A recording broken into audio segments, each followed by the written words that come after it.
Thank you. Uh, in the National Eligibility Test Workshop, uh, this module is regarding the research aptitude, and I'm teaching about research aptitude over here. The important topic over here is about the how to write thesis and article. So it's one and the same, how to prepare a dissertation. And this is all about me. Just only small correction is there. I'm a professor, not an associate professor. Anyways, there's a typographical mistake. Now I'll be dealing with some of the important highlights and points. I have referred to the university from the Canada, and this university has given the various backgrounds regarding the research. This is something very important. Those who are doing the research, for them also, and this is something very much important for those who are doing the net set examinations also, and competitive examinations also. So when you're doing this, all these particular things, at that juncture of time, we need to know that in a research, when you are doing a research at that juncture of time, what is important and what is necessary is that what is necessary and important is that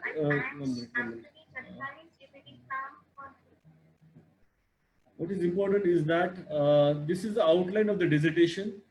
Here I will be discussing about the various aspects in thoroughly, because I'm dealing it thoroughly, because this will give you an outline and the guidelines about how to prepare your dissertation. Those who are doing their MPhil, those who are doing their PhD, and those who are doing their MA semester 4, semester 4, 100 marks paper. For this students, this is very absolutely important. So these are the important outlines of the these outlines that I'm going to discuss. First, we need to know what is research. Basically, what is research is something that is applicable for all the students, those who are doing, those who are going for the MPhil, PhD, and those who are going for the postdoc and many other things in due course of time. So things that need to be taken into care by the students, that there are certain dissertation styles are there. There are certain aims and objectives of the dissertations are there, which needs to be taken into consideration by the students all the time. This is what I am submitting. Now, let's be very particular in that one. This is a dissertation outline. Aims of the dissertations we are going to discuss: dissertations, styles, key milestones, supporting document, dissertation supervision, role of academic supervisor, responsibilities of the students, dissertation supervisor, meeting schedules, dissertation, and there are various steps in that. The first step that I have discussed over here is about the research proposal.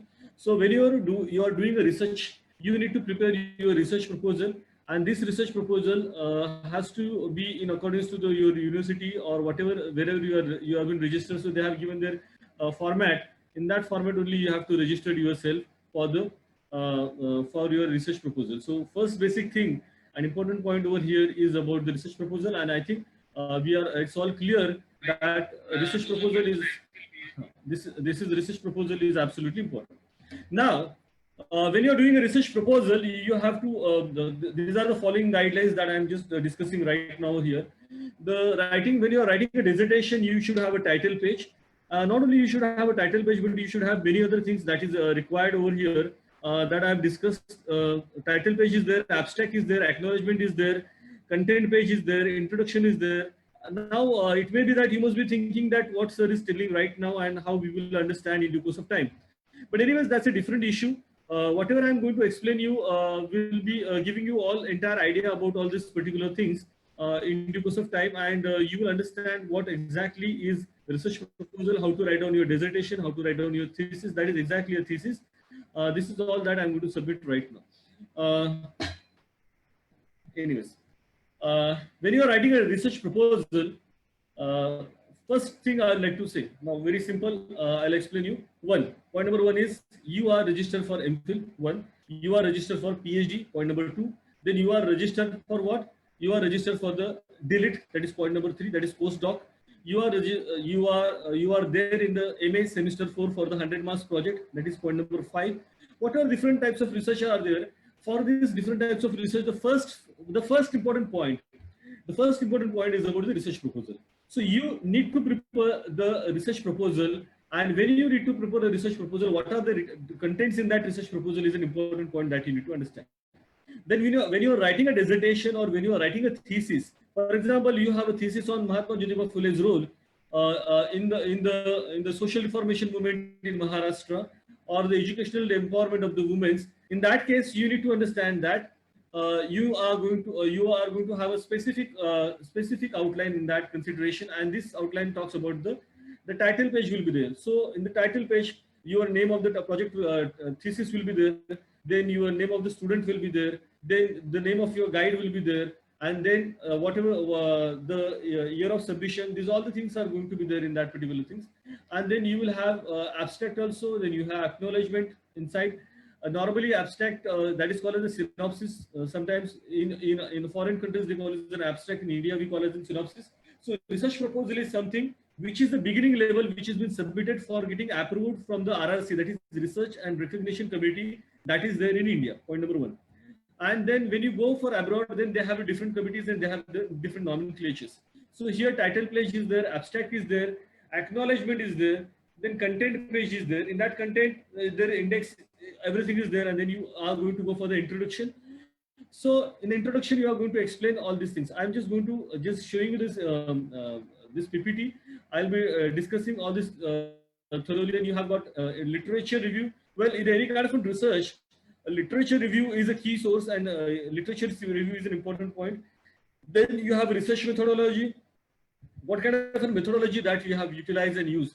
Whether it is a deductive methodology, whether it is an inductive methodology, what methodology that is being utilized by the researcher has to be explained by the researcher in due course of time. So this is one thing that you need to understand.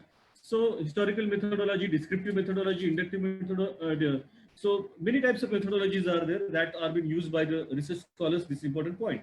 Then findings are there, results are there, data analysis is there. So this is there in the thesis, and then discussions are there normally, and conclusion is there, and references are given. Normally we call it here in India as a bibliography, and then we have an appendix. An appendix references are the photographs and all the pictographic presentations or the maps that has been used are being given. And then these are all the things that we need to understand.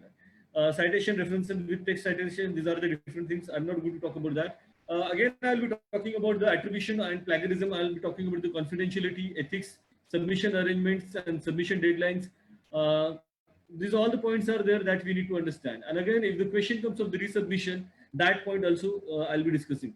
This is where I'm just giving in a nutshell the idea about the research methodologies topic of how to write your dissertation or how to write your thesis. This is important point that we need to understand.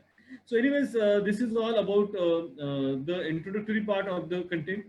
And now let us go and understand what exactly we need to understand.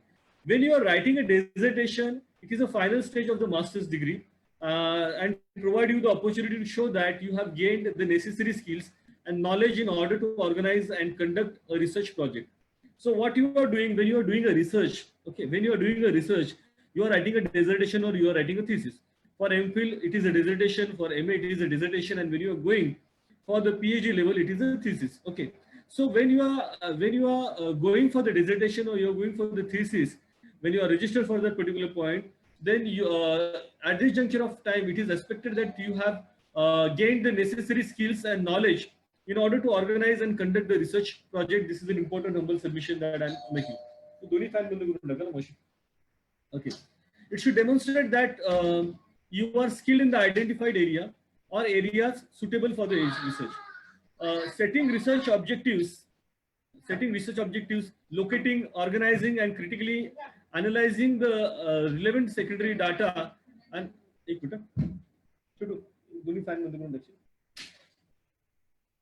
okay.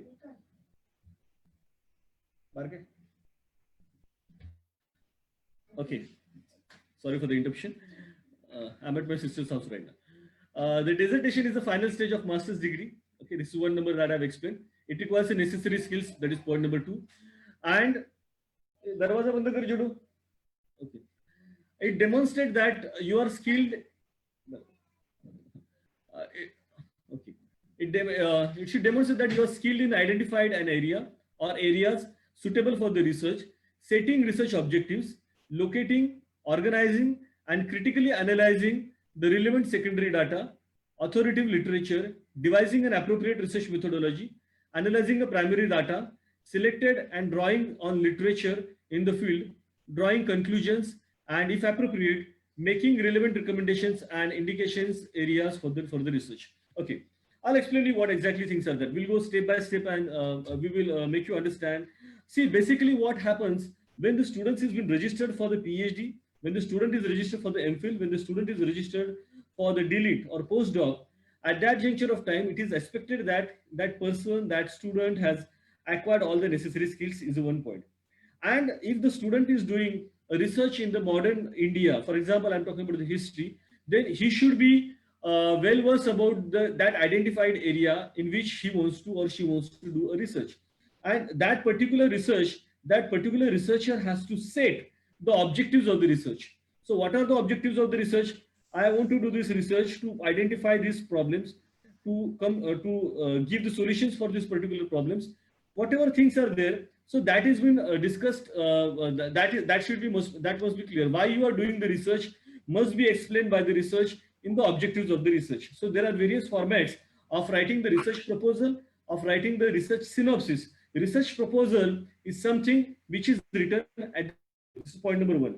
Research synopsis is written at the end of the research when you are going to submit your dissertations. So in that consideration, first only the university, wherever you have registered or wherever you are doing your PG or your MPhil or PhD or postdoc or DLit, whatever, they first expect that why you want to do this research. So you must be clear about your research objectives. Again, the second point is about the locating, organizing, and critically analyzing the relevant secondary data and authoritative literature. See, when you're trying to understand, when you're doing a research, there are two types of data. One is about the primary data and another is about the secondary data. I think about which there is another lecture which is scheduled, in which the sources or the data will be explained to you in due course of time. So whatever data that you are going to get, see, for example, you are doing a research on Dr. Babasaheb Ambedkar's role in the making of democratic India. This is, for example, a research of this is dissertation of a MPhil or a PhD thesis. So in that consideration, you should be able to find out that chapter number 1 is about what the socio-political conditions in India. Then next is about the definition of the democracy. Next is about the Dr. Babasaheb Ambedkar's contribution in the constitutional history of India. Whatever topics that comes in due course of time, at that juncture of time, you come across the various relevant sources. So what are they? So you may come across a source that is called as the Dhananjay Keer Life Sketch of Dr. Babasaheb Ambedkar, Life and Mission of Dr. Babasaheb Ambedkar. So you should know that Life and Mission of Dr. Babasaheb Ambedkar is a secondary source. Okay. When you are referring Dr. Babasaheb Ambedkar writing his speeches and whatever he has written in the waiting for the visa, that is called as the primary sources. See, primary sources are the sources which are written in the contemporary period. This is point number 1. And they are most relevant and they are the first-hand information about that particular history or about that particular evidence, or they are the contemporary sources, though they are the primary sources. So you should understand what is primary source and you should understand what is secondary source. So what is secondary source? Secondary source is something which has been written on the basis of the primary sources. We are talking about analyzing the relevant secondary data and the authoritative literature. So I have spoken about the primary sources, primary data, and I am speaking about the secondary data. So whatever secondary data is there, you should be able to know that the book written by Dhananjay Keer is an authoritative, point number 1. It is relevant, point number 2. It gives relevant information and it is factual, this point number 3. At the same juncture of time, you should understand that who are the historians who have written properly in that particular juncture of time. So you should critically analyze the primary source and the secondary source. And after analyzing these sources, then you should go for the analyzing of this primary data and the secondary data to evaluate or to find out to come to your conclusion. This is an important point. Again, I would like to say over here is that appropriate research methodology has to be used by the research method. See, basically, when you are registered for the PhD or when you are registered for the MPhil, what normally exactly happens is that in the many university, it happens that the students are passed with the PhD eligibility test. They are passed state eligibility test or national eligibility test, and they are eligible for the PhD and MPhil. So, and they are passed the interviews. And what exactly happens is that the students are not attentive for what purpose? They are not attentive for the research methodology. And because of that, there are various issues. That is important point. So whatever types of research that you want to find, whatever data you want to find out, depending upon that findings and results that you want to get out from that result, all the things are depending upon on that only the research methodology. For example, if I'm doing a project or if I'm doing a dissertation on the atrocities on the scheduled castes and scheduled tribes in Maharashtra, then my methodology will not be only a descriptive methodology, but it will be a field visit methodology, point number one.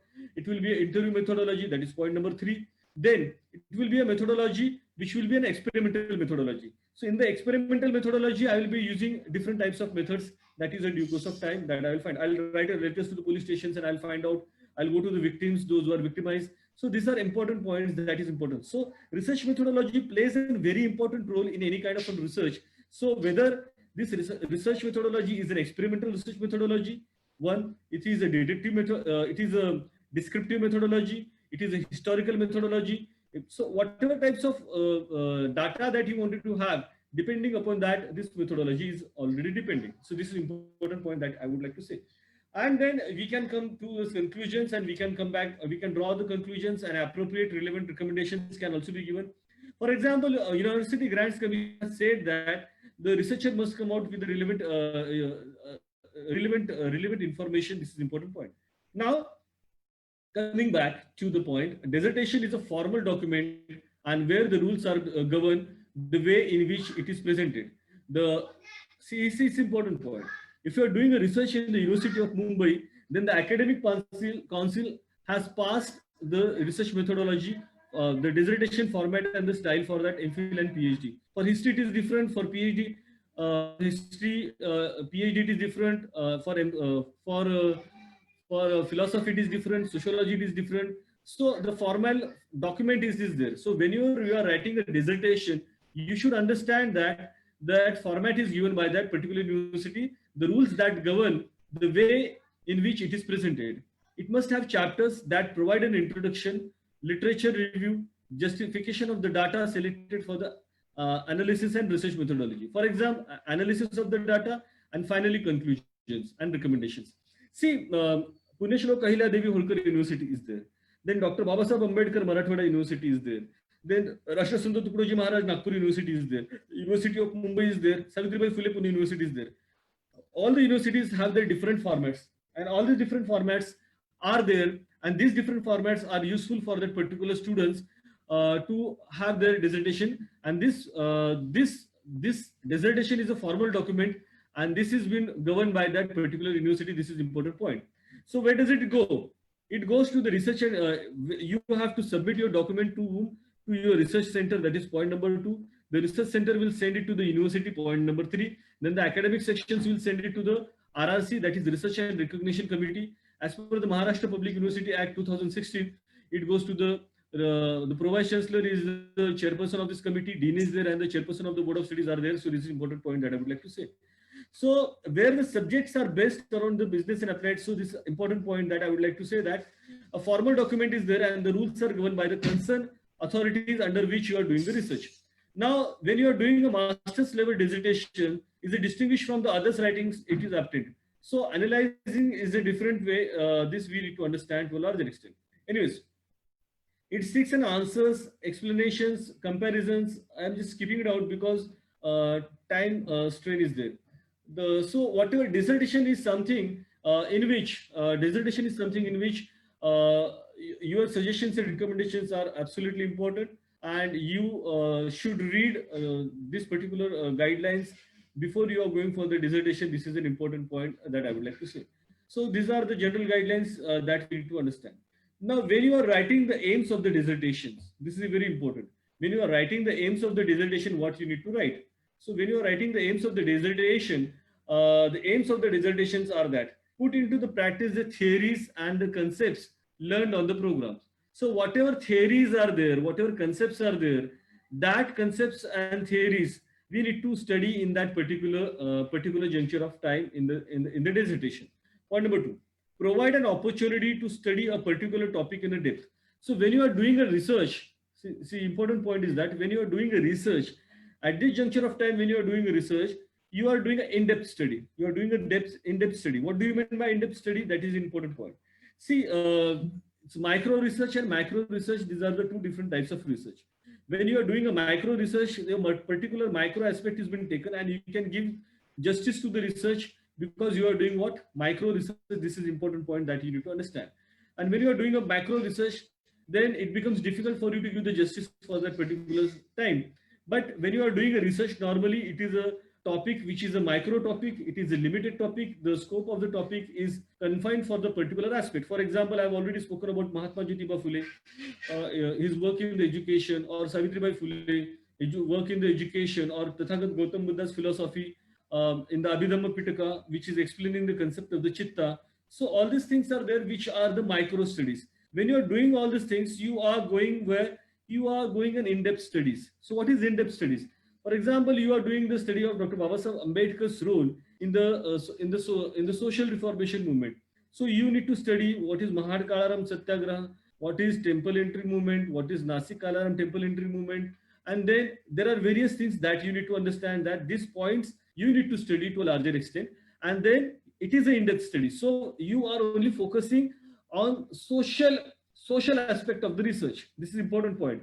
So at that juncture of time, the constitutional, the legal, the political, the anthropological, the economical, the various dimensions that the Ambedkarism is having, that you are not covering. So when you are doing a research, this research is basically what is basically an in-depth study. This is important point. Show evidence of the independent investigation. This is an important point. So whenever you are doing a research, at that juncture of time, it is not a copy-paste work. I'm going to talk about the plagiarism also, maybe the time permits or not, I don't know. But you should be able to show that the evidence, show the evidence of the independent investigation. This is an important point. So sometimes it happens that you take the data from somebody else's thesis and then you just quote that and go on and on. So it should not happen all the time. You should have your own independent investigation. You should have your own methodology to find and trace the things, and whatever the people have done the research in that, you should be able to give a new focus in that particular juncture of time. For example, many of the students are writing about the social systems in India. I'm talking about the history because I'm professor and head Department of History. I'm also the chairman of the Board of Studies of History and Archaeology, and also the academic council member, and also the former coordinator of the Indian Council of Historical Research for the Goa, Gujarat, and Maharashtra for the Western region of India under the HRD Ministry of Government of India. Anyway, so I'm giving an historical interpretation and I will be using that methodology. So it should be an investigation which is an independent investigations. So what happens that when you are writing a social life, many of the people are writing about the caste, untouchability, bonded labor, and slavery. But at that juncture of time, there are various systems that were available. What are that? Bahishkar system was there, that is called as a boycott system. Then Bandi system was there. This is important point. So this, and then Divya system was there. So Divya system is what? This punishment system was there. So these different punishment systems, what are there, how they have been channelized and utilized in the various Dharma Shastras, that has to be explained by the student, and then this independent investigation is carried out. Combine the relevant theories and suggest the alternatives. This is an important point. So the relevant theories has to be put forth, and alternative theories also has to be put forth. This is an important point. See, for example, when you are doing a research on the economic thought of Dr. Ambedkar, normally you have to go with the theory of the reservation that is propounded by Dr. Ambedkar. This is an important point. And the theory of the social inclusion or the social affirmation is a theory that is there throughout the world. So the reservation is nothing else, but it is a theory of social affirmation, and it is also a theory of the social inclusiveness that is there. So you should be able to correlate the theory of reservation with the theory of social inclusion. So why this social inclusion theory came into the existence, why the reservations came into the Netherlands, why the reservations came into the America for the Negroes, it has a reason that it is a policy of social inclusion of the excluded classes. So you should be able to differentiate, and you should be able to explain your aims of the dissertation in that manner, and then you can go ahead, because you are writing a dissertation. At that juncture of time, you are also putting forth a new theory or an idea which has been explored by that particular persons on whom you are doing the research. Enable interaction with the practitioners wherever it is appropriate. Show evidence of ability of plan and manage the project with the deadlines. This is important points. So this is something that aims of the dissertations that I have discussed. After completion of the dissertation, the students must be able to design, define, design, and deliver an academically rigorously piece of research. This is important point. What exactly happens is that I've seen the 9 students have received MPhil under me. 9 students have received PhD under me. 4 MPhil and 4 PhD are also on the under the submissions process. Some of them have submitted their thesis also. I'm waiting for the Viva. So in that consideration, I would like to say that after doing so and so work, the students are not able to define what is that subject. They are not able to design and deliver the academic lecture. This is important point that I would like to say. So here we need to understand the relationship between the theoretical concepts taught in the class and their applications in the specific situations, show the evidence of the critical and the holistic knowledge, and have a proper deeper understanding of their chosen subject area. Appropriate practical implications, constraints of the specialist subjects, these are important points. So these important points needs to be taken into consideration. Trying to talk about the dissertation style. So dissertation needs to demonstrate knowledge and understanding beyond the undergraduate level. So all dissertations should have an academic style and format, ensuring the precise aims of the dissertation that are there. So what are these styles and how these styles have been developed are been explained to you by the research proposal format which has been given to you by your particular university. It is available in the thesis section or the PhD section or the research section, whatever name is been given in university. So this is important point that we would like to tell you. Okay, now the key milestone over here is that you will not normally required to undertake the Viva voice examination of your dissertation. So this is a different point because there are some close-ended Viva, there is open-ended Viva. These are the different point that we need to understand. So these are the various points that I would like to when you are submitting a dissertation at that juncture of time, the following documents can be downloaded from the school website, this or whatever website are there. So dissertation proposal form is there, dissertation submission form is there, dissertation supervision form is there. There are various schools. For example, in North Maharashtra University, the School of Social Sciences is there.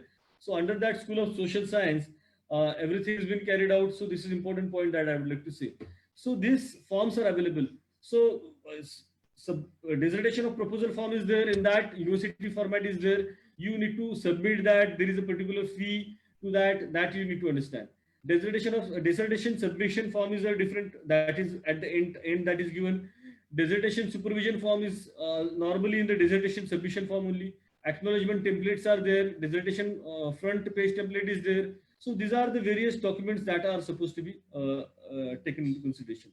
So here, when you are writing about, when you are talking about how to write the dissertations, in that consideration, these all the technical aspects I am explaining, and there are some certain other aspects I would like to explain with them. Some research proposals format that is available with me in the course of time. So I'm talking about the supervision. You will be supported through the dissertation by an academic supervisor. So when you are doing a research, you are doing research through what? For MPhil you have a guide, for PhD you have a guide, and for what? And for many other things you have a guide. For example, the guide has been allocated to you by the guide has been allocated to you by the particular person who is the chairman of that particular center. Who he appoints that research guide. So director or the dissertation coordinator of the process by which the program either allocates academic supervisor or students seeks to prefer the academic supervisor. So academic supervisors are being allocated to the students. This is important point. The academic supervisor will ideally have background expertise in your area of study. This is important point. May be allocated as a supervisor with more subjects knowledge. This is important point that we need to understand. So the first point is that when you are registered for a particular university, at that juncture of time, that university department or that PhD center, that MPhil center, or wherever you are registered for your dissertation, then the head of that particular department or the director of that particular department, what he will do or what she will do, they will allocate an academic supervisor. So it is an academic supervisor. The academic supervisor normally has to be from the background, from your expertise area of your study. So, however, if it is not possible to you, then you can have a co-guide also. This is important point that you that is an important point that you need to understand. So, the regardless of this subject background, the supervisor. Okay. The supervisor, academic supervisor will understand the research process. Will understand the research process, whereas the non-expert supervisor will not understand that particular process. This is something that you need to understand. So the role of an academic supervisor is absolutely important in any way. The academic supervisor performs many functions and is there to facilitate and not to lead. Hence, responsibility for quality and content of the dissertations is entirely that yourself, the student. So, what does that exactly mean? I'll explain you. Basically, what is happening is that when the dissertation is there, the research center is allocating a particular guide to that particular students. I'm coming back to the important point of this particular presentation. Here, the academic supervisor is important point. So the academic supervisor, when that academic supervisor is appointed, it doesn't mean that the academic supervisor will write your entire dissertation. Don't expect that the academic supervisor will write everything for you and he will do everything for you, or she will do the everything for you. It is you that has to do the research. This is point number one.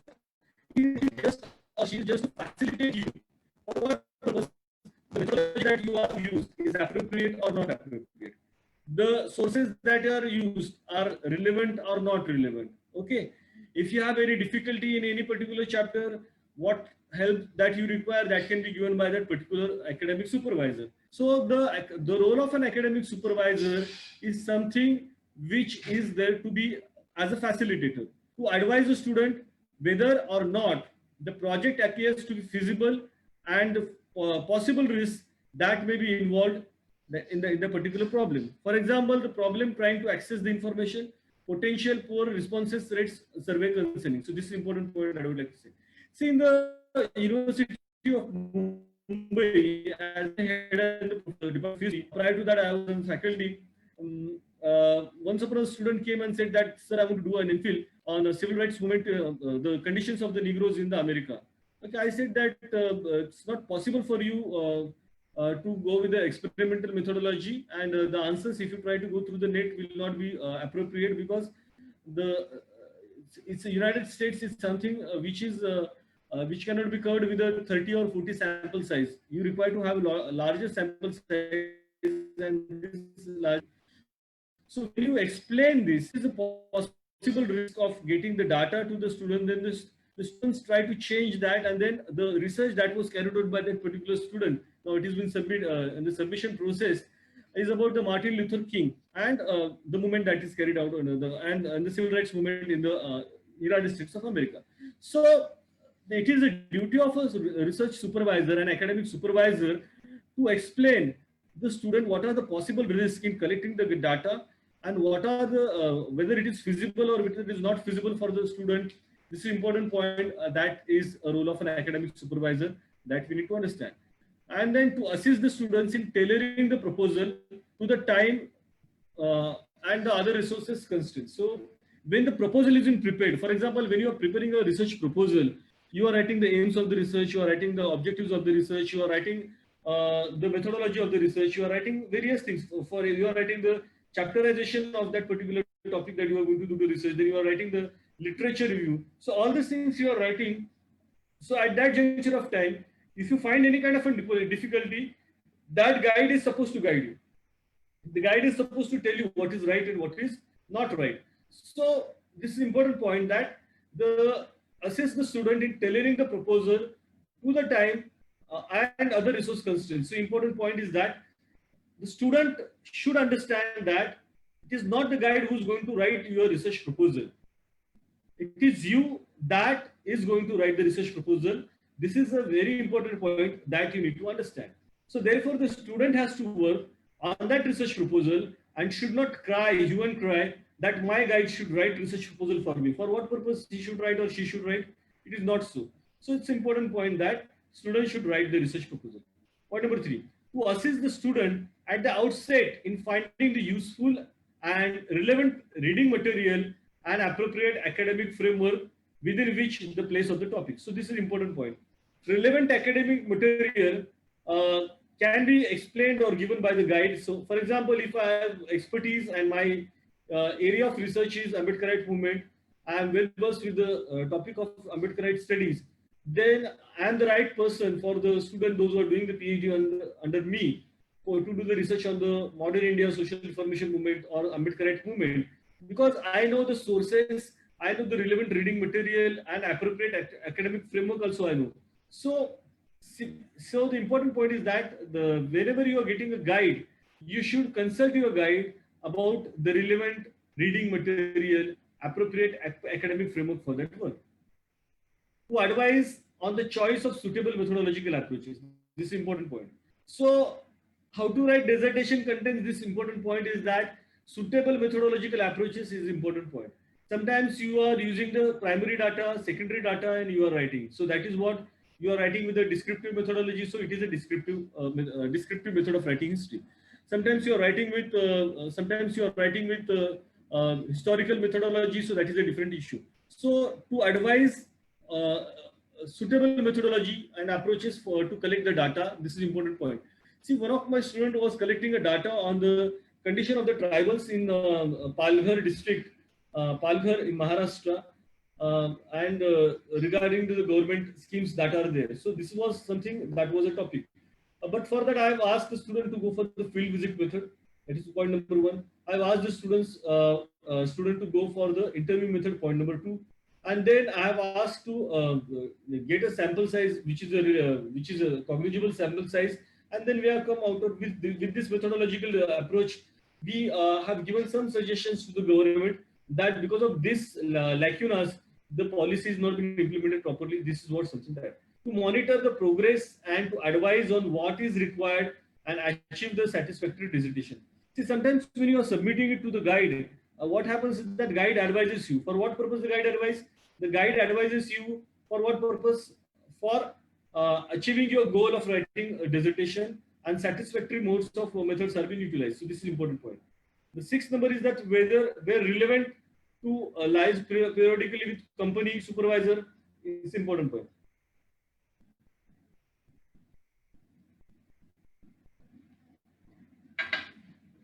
So these are the various points which are related to the guide, and I think I have covered with this important point. Academic supervisors may, of course, pass comment on the chapters outlines and may scan quickly through other chapters of the dissertation.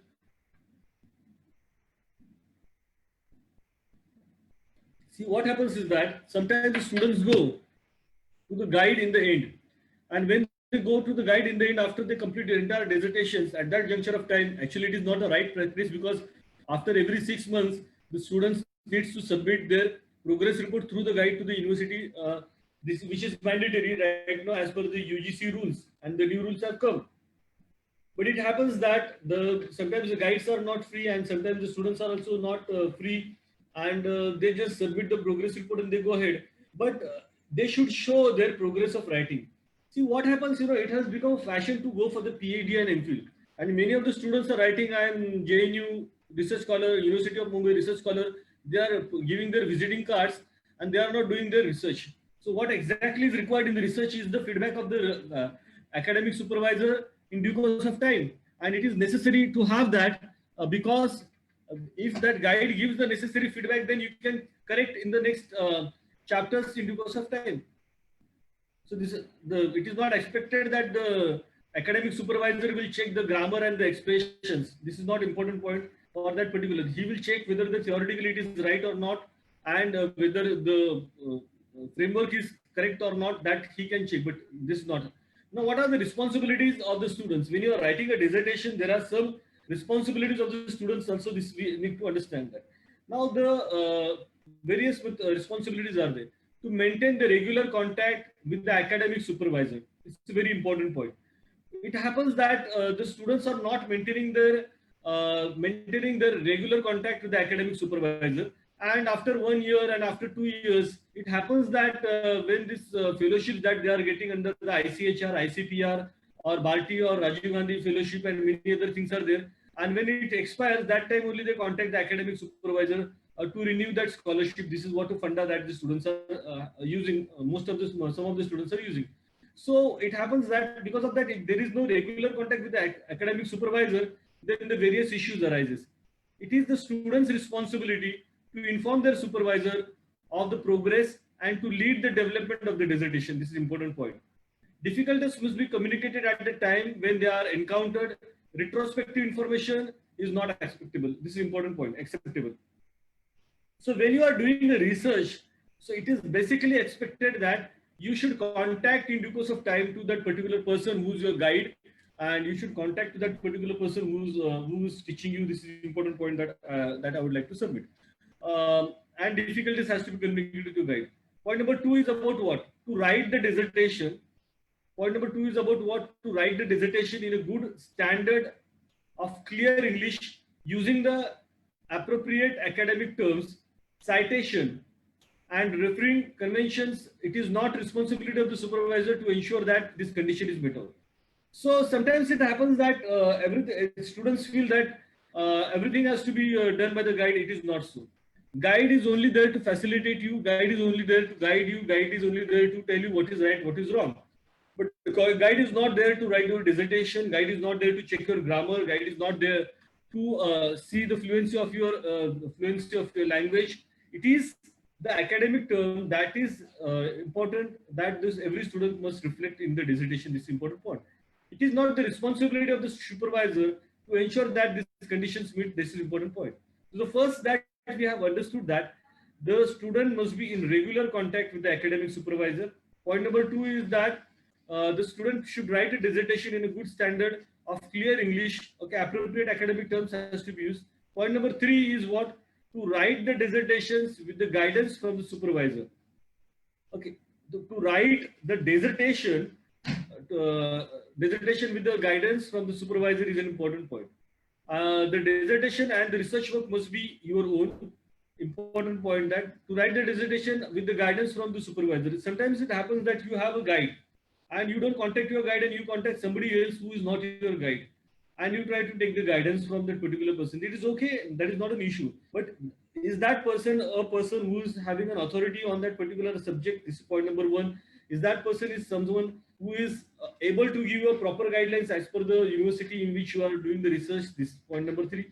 Therefore, we need to understand that to write a dissertation with the guidance from the supervisor, you should not neglect the guide. Those who are doing the PhD, those who are doing the MPhil, those who are doing their MA project semester, you should not neglect the guide at any juncture of time, even though you are in good terms with the guide or you are not in good terms with the guide. It is an academic matter, it is an academic endeavor.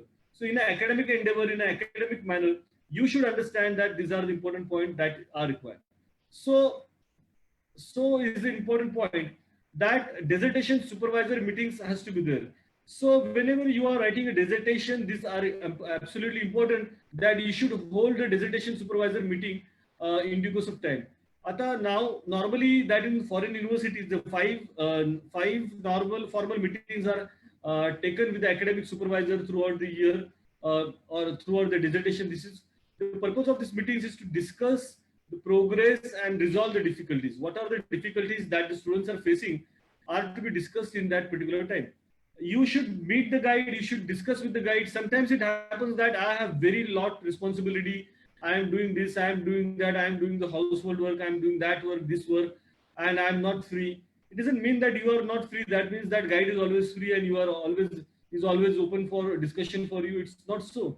When you are registered for a particular course, at that juncture of time, it is necessary for you to have a discussion and dialogues with the guide. For what purpose? To resolve your difficulties. Because you should not be in a sleep. So you expect to take a proactive approach. So this approach has to be taken by the student only. The guide will ask you and come for the meeting and this and that. If it doesn't happen, then it is you that you need to come out. Sometimes it happens that the students are enrolled for the PhD, and they are working somewhere else and they are not coming and talking to the guide. It will delay the writing the thesis. This is important point that you need to understand. So you will be expected to take a proactive approach to the meetings and bring the materials or options to be discussed rather than expect your supervisor to say that what should be done in the next. So this is important point. The initial meetings that will be conducted, the initial meetings to discuss the topics and planning usually scheduled by the academic supervisor. So you are registered for the PhD, you are registered for the MPhil, you are doing that MA semester 4 project. or you are doing your whatever research in your life, and you have an academic supervisor. I'm talking about academic supervisor. So in the beginning only, you should discuss whatever topics are there with the guide. You should take the time of the guide. You should not come according to your time. Sometimes the students ask, sir, today I'm free, today is a Sunday, and today is a national holiday, and on the national holiday I'm free, I can come and I can discuss. But on the national holiday, whether the guide is free or not, that is an important point. So you should come according to the time of the guide, time of the supervisor.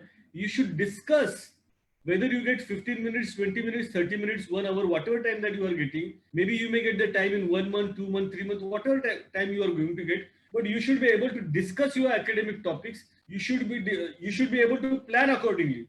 See, when you plan and discuss with your guide, then things becomes very easy. And when you are at a distance, then the things are not that easy. That is an important point. So you must remember that your academic supervisor has other work commitments. See, normally those who are guiding for the MPhil and for the PhD, their workload is not been counted. When you are guiding a particular thesis, student for a thesis or a dissertation, you are giving time to that particular student, then it is not part of that particular person's workload. This is important point. So in that consideration, what is important point is that you should remember that your academic supervisor has other commitments also. Sometimes I've observed that the students are insulting the guide, they are intimidating the guide, they are saying what not to the guides. Sir, you don't have any other work, you are free and you can do this work. Why you are why you are taking so much time, and why you are not coming on the holidays and this and that. So you cannot talk this way with the guide. You must understand that they have their own commitments. They have the commitment of the teaching for their graduation or post graduation, whatever classes they are teaching. They have the commitment for their academic meetings, their meetings with the university, meetings with the department, the cultural committee meetings, the admission committee meetings, the examination committee meetings, and the various meetings are there. The research papers are there, conferences are there, symposiums are there, research papers to be published in the ISBNs are there, syllabus has to be completed, which is the actual workload of the particular teacher. So at that juncture of time, the student must understand that the academic supervisor has other commitments. That are the work commitments. The conference has to be attended, the research work has to be undertaken. They have their vacations also.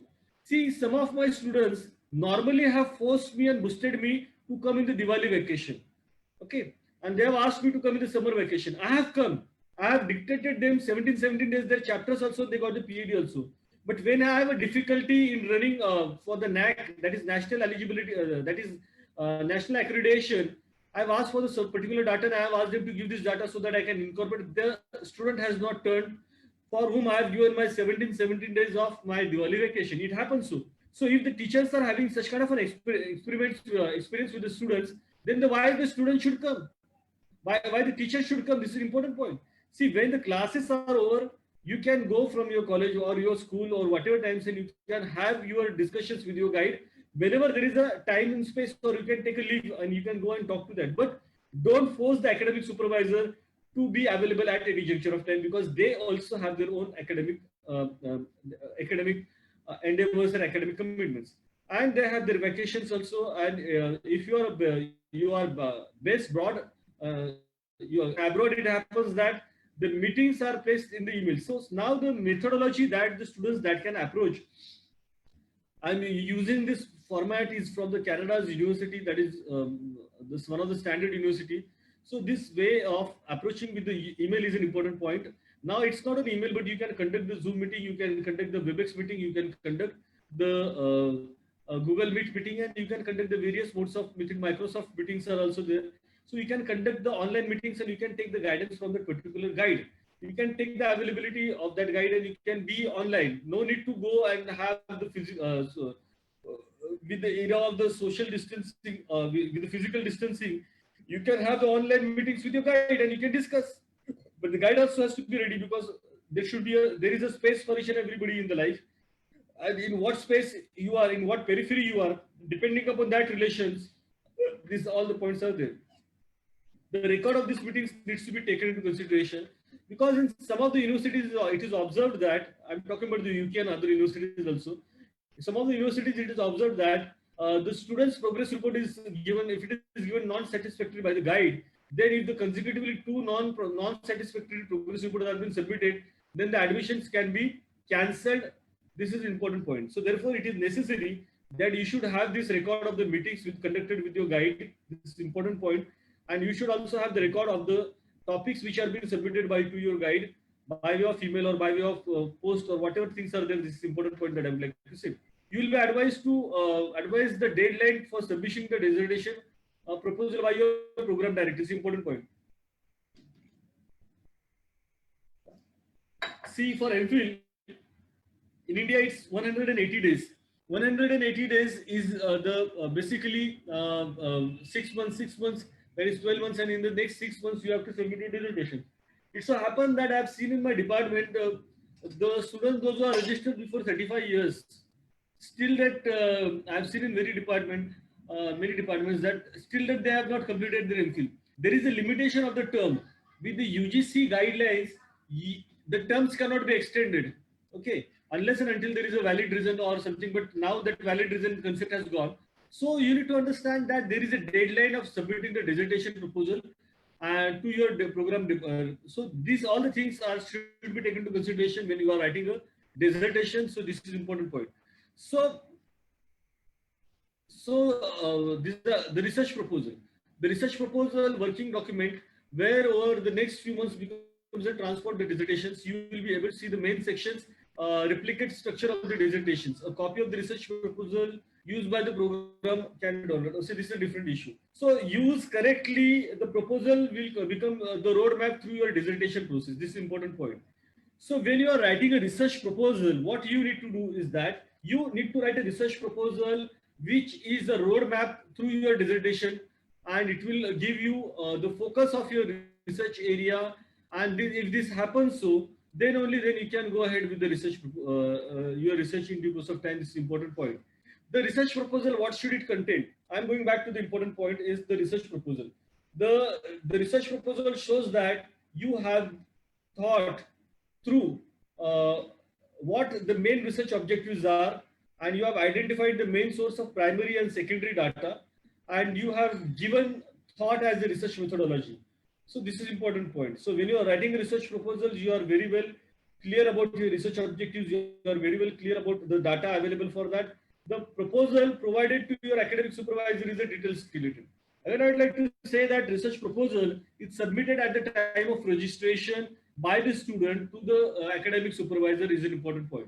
Now, this research proposal, for proposal should include what? The working title that you can be given, and probably it can be changed by that guide also. So point number one, that is important. An introduction to the topic. So whenever you're writing a research proposal, you are writing a dissertation or you are writing a thesis, prior to that, you need to take an approval from the university, and for that the first step is the research proposal. An introduction to the topic. This will include a brief description of the topic. So what is that? For example, Satyashodhak Samaj and Mahatma Jyotirao Phule is your topic. So brief description of the topic you have to maintain. You have to give, and you have to say that this is my topic, and I have chosen this topic for so and so purpose. The aims of the topic, the research objectives, the research questions addressed to you, that will be there in the research objectives. Then you can go ahead. So first you need to introduce your topic, why you have chosen this topic, and everything has to be explained in that particular manner. So different universities have their different formats. The objectives of the research outline the particular issues that you need to address in order to achieve the aim. This is important point. There are more specific than aim in that outline the particular dimensions of your research topic which are relevant all over your research. This is important point that I would like to say. The research questions and all these things are there. This is a different issue. Preliminary literature review has to be done by the researcher that you have studied in the particular due course of time. So what is that you need to understand. So I've already discussed that aims should be there, objectives should be there, limitations of the study should be there. These are all the different formats about which I'll be giving a separate presentation. But at the time when you're preparing a research proposal, a preliminary literature review which indicates that you have studied the work of the major authors by you in the research field. For example, you are doing a research on the social reformation movement in India, or you are doing the research on the Constitution of India. So you should be able to, your literature review should reflect that you have referred to the Constituent Debate Assembly volumes. You have referred to the volumes of Dr. Babasaheb Ambedkar, which is talking about the preparation of the constitutions, the amendments that were carried out, the amendment which were actually tabled, and the discussions that were held, the amendment which were actually moved on the table. So all these points you should be familiar with, and this will indicate whenever your literature review is there. So in that literature review, it should reflect, and when it is reflected in that, I think then it comes to know that the researcher or the student has done some kind of research, and which has been known to that particular guide also. That you are familiar with the major themes as a relevant to that subject. This is important point. So what are the major themes that are relevant to your subject areas? This is important point that I would like to say. For example, social inclusion is a major theme when you are going for when you are going for the theme of Mahatma Jyotiba Phule, Dr. Babasaheb Ambedkar, Chhatrapati Shahu Maharaj, and many other social reformers and social reformation movements in India. So you should be familiar with the major relevant themes that are there in that particular subject in due course of time. This is one thing that I would like to say. It's a part of persuasion of your dissertation. You should bear in the mind that you are reviewing the literature in order to develop sharper, more insightful, and focused research questions on your topic. This is important point. That you should be aware that you are reviewing the literature. See, when review of literature is very important point. It's a very important point. Normally, what students are doing in the various universities that I have observed is that they are writing they are submitting the research proposal just to complete the formality, and after that they do not understand what needs to be studied. And it happens so because they have not gone for the chapterizations, and they have not gone seriously for the literature review. Why you cannot complete your dissertation has a reason, that because you are very weak in the review of literature. This is an important point that I would like to say. Because if you are very poor in the review of literature, then it happens that you are not able to write anything. See, if the chapter number 1 is about the socio-political conditions in India, then what are the different books that cover the socio-political conditions in India that you should know? So you should know the basic books. You should know what is caste in India. You should know what is annihilation of caste. You should know what is waiting for visa. You should know what is caste system, the books written of the caste systems. You should know who were Shudras. You should know the untouchables. So you must be familiar with the books. You must be familiar with the major themes of that particular subject in the area. Then and then only you can go ahead. If your review of literature is perfect and you are perfect with the review of literature, then there is no issue. I am explaining how to write down dissertation, how to write down research. And the first point over here is about the research proposal. And in that research proposal, the preliminary literature review is an important point. See, research proposal is the primary step and synopsis is a latter stage that needs to be taken into consideration by the scholar. Therefore, your literature review should lead to justify your research objectives to the questions. A detailed research methodology which you apply, the methodology section should discuss what methods you are going to use in order to attain the address research objectives of your dissertation. So this is very important. So this is also important after review of literature or prior to review of literature. Whatever the format that the university or the research center is giving you, you should be clear with the research objectives of your dissertations, and you should be able to address them. You need to justify why the chosen research method is important. Why the method is chosen that was selected by you, and how it is appropriate method, and what are the alternative methods for that. This everything has to be explained by you in due course of time. References of the general advantages and disadvantages of the various methods and techniques without specifying them, relevance of your topic of the decision is unacceptable. What does it mean?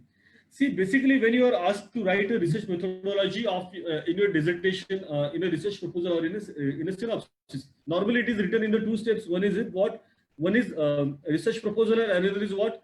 Another is synopsis. So when you are writing that, you should be able to explain why you have used this descriptive methodology, why you have used this interview method, why you have used this historical methodology, what is the reason for using this. So this is an important point. So when you explain this, then and then what happens, the justification of using this methodology comes to know to this research and recognition committee who is approving your research proposal or who is passing your research synopsis, and after passing the research synopsis they are giving you the particular guides. So is that the committee is there to assess all these particular points in the various universities. Being the chairman of the Board of Studies of History and Archaeology, University of Mumbai, we normally see this methodology, what is been used by the researcher in due course of time. Remember to relate the methods which is related to your research question. So what you want to find out, according to that, the methodology has been utilized to a larger extent. Timetable detailing is another aspect. Timetable detailing how you anticipate completing the dissertation by submission of the date, and if the company-based project, and okay, now the point is that timetable is very important. See, I have an example of one of my guide and mentor who always used to say that Sandesh, and I also used to say to my students, write 1 page a day. See, my students, those who are registered under me or many other students, after 1 year, they come to the particular guide and they say that, sir, this is my progress report, or this is a form for the fellowship. I want this 5,000 for the non-net scholarship and a fellowship, and I want this 25,000 for this Bharti scholarship and the ICHR scholarship, and then JRF scholarship. They are coming at that juncture of time, but they are not well versed with their studies. Why it is happening? So because they are not doing timetable. They are not giving the priority to for the research. This is very important for any research to give the priorities. Priority is something which is absolutely necessary in any kind of research. See, for what you have purpose you have done, you have enrolled for the research. Is it for getting degree? Is it for just a hobby? Is it just for a passion, or is it for a research? If you are doing for the research, then timetable has to be maintained by that particular student. And the reason is that now UGC has come out with the new guidelines. It's already the 1 or 2 years have gone. And the guideline says that the professors can have the 8 students, associate professors can have the 6 students, and the assistant professors can have the 4 students. Now there are 800 public universities all over in India. I'm talking only 800 public universities. And for how many crores of populations? 130 crore populations. So for 130 crore population, if only 800 universities are there in the India, then how you can expect that every student will get a guide? So you are blocking a seat. If you are not doing anything, if you are not completing the deadline, if you are not following the deadline, the guide cannot take any other candidate who is a suitable candidate, who is a research-oriented candidate, and he cannot or she cannot guide that particular candidate. So therefore, it is very much necessary that you should have your timetable. I'm telling my students that at least write 1 page. I have one student, I will not quote the name of him, but I am always telling, काय करता तुम्ही? किती लिहिलं तुम्ही? किती वर्ष झाली? 4 वर्ष झाली. I am giving the progress report. Every time he's coming and he's telling that, sir, bag मध्ये राहिलं, sir, वही पुस्तकामध्ये राहिली, sir, घरी राहिली, गाडीमध्ये राहिली, मी आणलं नाही, हे नाही केलं. Anything, it happens sometimes to give naturally. But what happened exactly is that after 4 years also, he's not able to write, show me the next chapter, that is chapter number 2, chapter number 3, chapter number 4. Why it is happening that? Because that person is not giving the priorities, he's not using the deadlines. And therefore 365, 365, 365, 365, it comes approximately more than 1,200 days. So in 1,200 days, if you cannot write down the 300 pages, it is the mistake of the student. It is not the mistake of the guide. It is the mistake of the student that he is or she is not doing the research. If you write 1 page a day, very simple fund I will tell you, if you write 1 page a day, 30 pages in a month, 60 pages in a 2 months, 90 pages in a 3 months, and 6 months, 180 days, and 12 months, your 350 pages, 365 pages are being completed. So within 6 months or within 7 months also, you can complete your dissertation. You can complete, but are you willing to do it? Is an important point. You are not willing to do it because you have not anticipated the timetable. You have not decided your deadlines. You have not understood what are the submission dates. So therefore, these specific objectives are not clear. This is an important point that I would like to say. So these deadlines are absolutely important. So for example, I will not go for this because this is not for our universities. But when you are writing this, you need to know that in University of Mumbai or in universities in Maharashtra, 180 days are there only for the MPhil. And again, normally it was 2 years for submission for the PhD. Now it is 3 years as per the UGC guidelines. So anyhow, in anyhow condition, you should be able to submit. You should be able to submit what? You should be able to submit your dissertation within this particular juncture of time. And when you do that, then only you can be submitting these things, and it will be only when you are doing in a particular juncture of time, then only it can happen. So this is important point that you need to understand. So deadline is absolutely important. Word count is there. So when you're doing a PhD thesis, I'm talking very specifically right now as per the Indian scenario, it is expected that at least 200 to 300 pages you can write. You can write more also, but it is expected generally that for PhD you can write down within 200 to 300 pages. For an MPhil, you are supposed to write down about 60 to 90 pages. Normally for the 90 pages at most, you can do that. So for writing 90 pages, how much it takes? 1 page a day. Then in 3 months, your entire dissertation gets completed. So earlier 12 months, you can collect your data, you can select your data, that is primary data, secondary data, you can read for 12 months, and then after that, you can go ahead. So the first step in any kind of research is what? The first step in any kind of research is what? Data collection. This is very important. So the word count is something that about which the United Kingdom and other universities have the different formats, and we have a different format. Now, abstract is an absolutely important point that is there. So in foreign universities, they ask for the abstract, but I think in India, we don't ask for the abstract as such right now. But summarizing all the results and everything is there in the research. This is important point. Hints as to what to include in your abstract. This is important point. So aims and objectives, boundaries, this is methodologies, results, and all these things are there. Acknowledgement. So when you are writing a dissertation or when you are writing a thesis, the one important page is there in your dissertation is about the acknowledgement.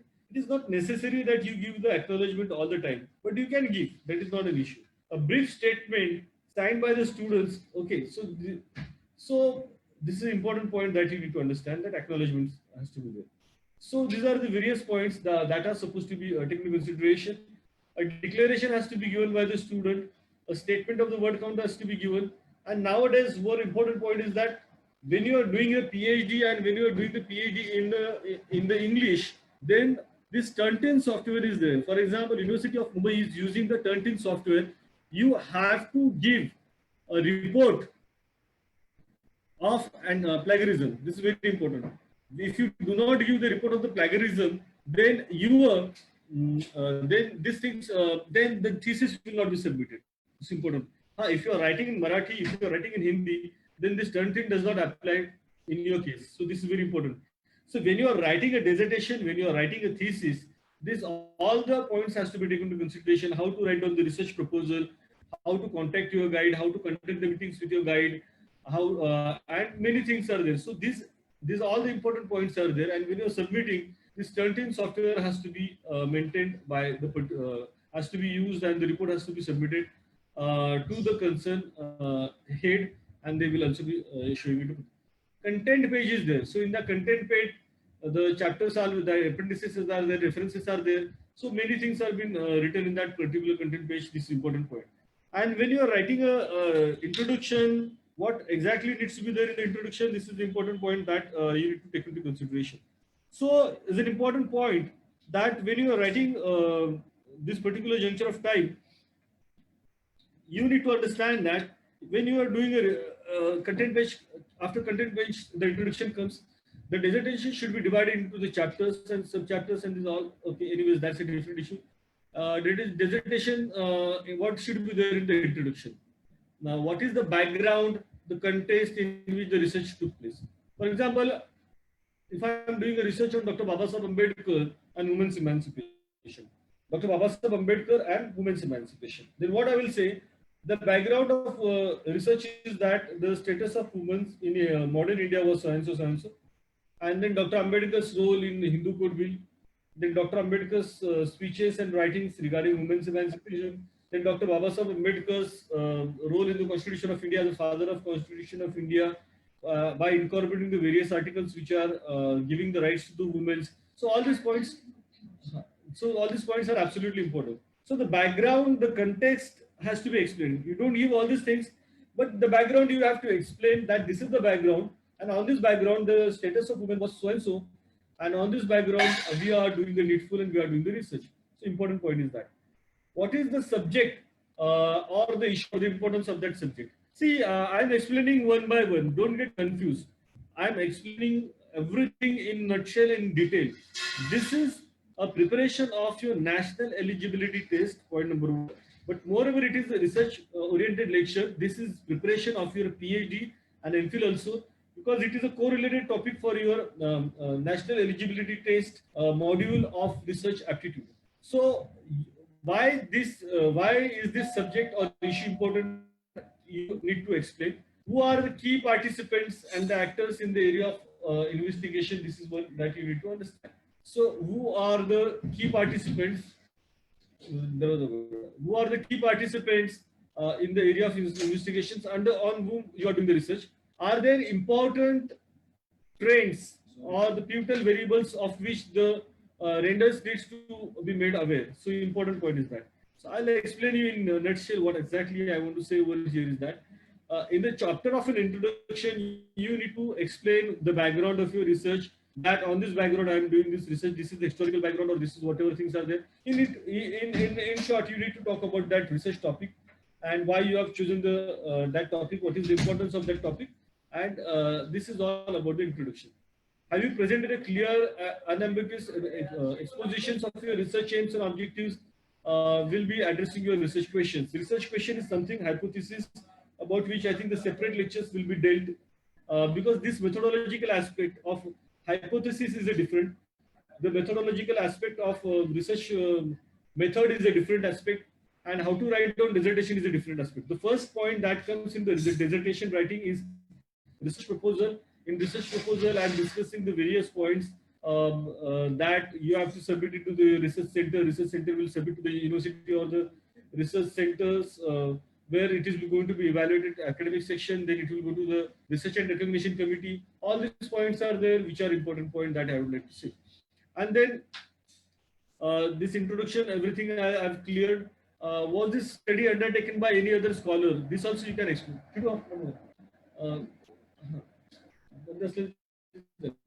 So what was this undertaken? For example, see many and his reformative policy.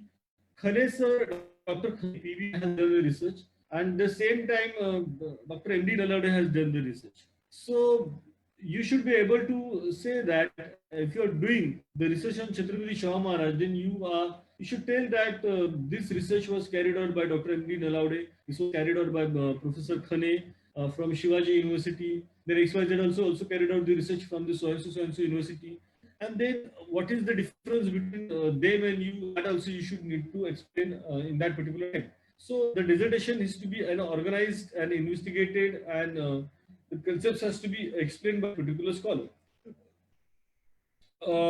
So these are the various points. Due to the time constraint, I would not like to go ahead. But anyways, whatever things are there, various points are important in the research proposal. It is a roadmap which is enable to readers to navigate there through your work much more easily. So this important point that is you need to understand. The next point is that in a research proposal or in a synopsis, when you are writing, at that juncture of time, what section, what points should be, that is an important point that you need to understand. To present in the literature review, the relevant topic has to be there. For example, sometimes it happens that what the students are doing, I'm not talking about all the students, they're writing on some, for example, one of the student of mine was doing a research on women's reformers in Maharashtra. So has written that XYZ has a research methodology and which has helped me in writing the chapters. So is it true or not true? It's the important point that you need to understand. So it's not true. If it is not true, then in that consideration, you need to understand that internet stable and anyways, there is a net connectivity problems also. There is a net, anyways, okay. Going ahead, point that uh, to act as a backdrop against which what you are done, and you need to understand various points that have been explained here. Review of literature is something that chapter 1. Chapter 1 is explained in for example, conditions of Maharashtra, explained in C.B. Khairmode, that is Ramrao Khairmode volume 1. Then social conditions of Maharashtra explained by the Dhananjay Keer, that is Life and Mission of Dr. Babasaheb Ambedkar. Then various other books are also explaining that. So you should be able to give 3-4 books which will be explaining that particular chapter. So when you are writing the dissertation, at that juncture, I have this topic, and so information is there available in these particular books. So this is important point that you need to understand, that in a dissertation, it is important point. Is net connectivity there or it has gone? I don't understand. Is it there? Yes, sir. We can hear you and see also. Okay, thank you. Because I'm finding it a little buffery over here. Anyways, I'm writing about this literature review.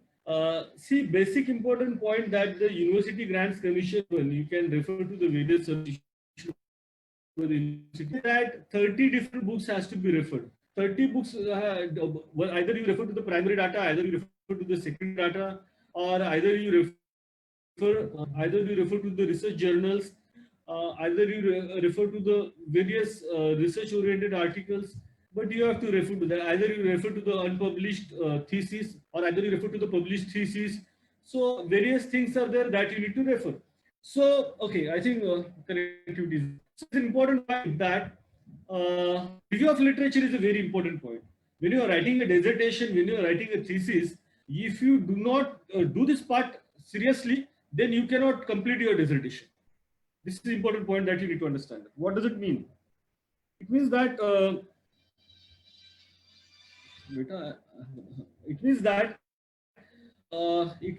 what exactly? It means that review of literature is very important. Review of literature is very important because once chapter number 1 is there, 1, 2, 3, 4, 5 books, this talks about social conditions, this talks about the political conditions, this talks about the religious conditions. So chapter 1 number is covered in this particular book. The second chapter, for example, in Babasaheb Ambedkar, which is about what Mahad Water Tank Satyagraha and Nasik Kalaram Temple social movement of Dr. Babasaheb Ambedkar. So in that consideration, what is important, Changa's book is there. It talks about the Mahad Water Tank Satyagraha. It talks about the Nasik Kalaram Temple Entry movement.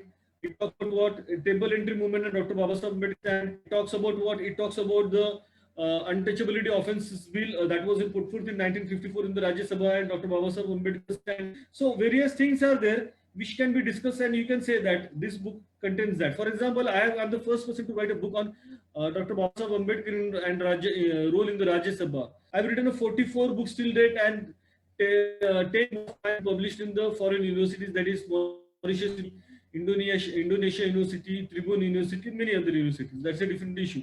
So the important point is that you need to tell that one chapter, whatever you are writing, that chapter, what material is there for a chapter in what particular book. If you are well versed about that, then there is no issue. Those who are doing on, they should know bonded labor, they should know slavery, know all these concepts. Who has written about the caste?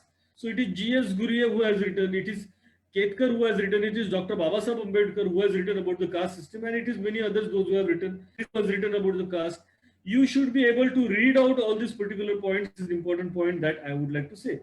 So when you are doing I'm talking about the research proposal, I'm talking about how to write the dissertations, and I'm explaining you when you are writing a chapter, it is very much essential and it is very much necessary for you to give us about the particular topic.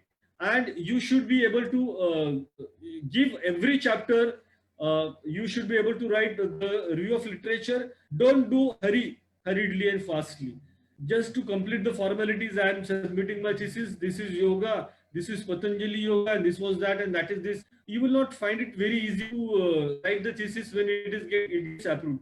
Beginning, your base should be clear. I already told you that research proposal is your roadmap for your dissertation. How to write how to write down the dissertation, or how to write down your research proposal, or how to write down your thesis. You require to have your research proposal very clear. There should not be any kind of an ambiguity in that particular juncture. This is an important point that you need to understand. So, is that so not only you have to discover and reported by you whatever you found, that should be reflected in the literature view, and so whatever gaps are there you can present in the course of time to show that you know that what are the key variables, trends across, and the environments of your studies. Whenever we are studying, whenever we are analyzing this proposal of the research proposals which are coming before us in the Research and Recognition Committee, being the chairman of the Board of Studies, we normally look at what? We normally look at this particular topic, which is research review of literature, and then we understand that whether the sufficient research has been done by that particular research or not. So we try to analyze that the key variables are there, which that person knows or not, the trends that are there, or the various persons that are involved in that particular study are been there or not, and then research methodology appropriate, it is there or not. These all the points are being utilized, and review of literature is presented in the form of primary review, primary sources. It can be secondary sources. So it all depends upon that. It can be textbook, it can be journals articles, it can be conference papers, it can be reports, it can be case studies, it can be internet, it can be magazine features, and it can be newspapers. Again, I'm coming back to an important source, which is about the internet. See, one of my student has done a research on Karbala. Okay, so when the student was doing that research on Karbala and Shahadat of and the Shahadat of that particular persons, so what exactly happened? It so happened that the student has referred all the most of the sources from the internet. Whenever, and that student forgot to mention that from where the data was been taken. I'm talking about the chapterization now. So then I told the student, you go to the particular sources where these are available and try to find out. But when the student went to that website and that particular HTTPS and the source was trying to be accessed, then it was observed that that particular website was being turned off. And then it was difficult for that students to rewrite again and to give the sources again. But fortunately, that student has written somewhere in the notebook that this source is taken on the date so and so, and that student was having the fee receipts on that particular institute where he has taken the data.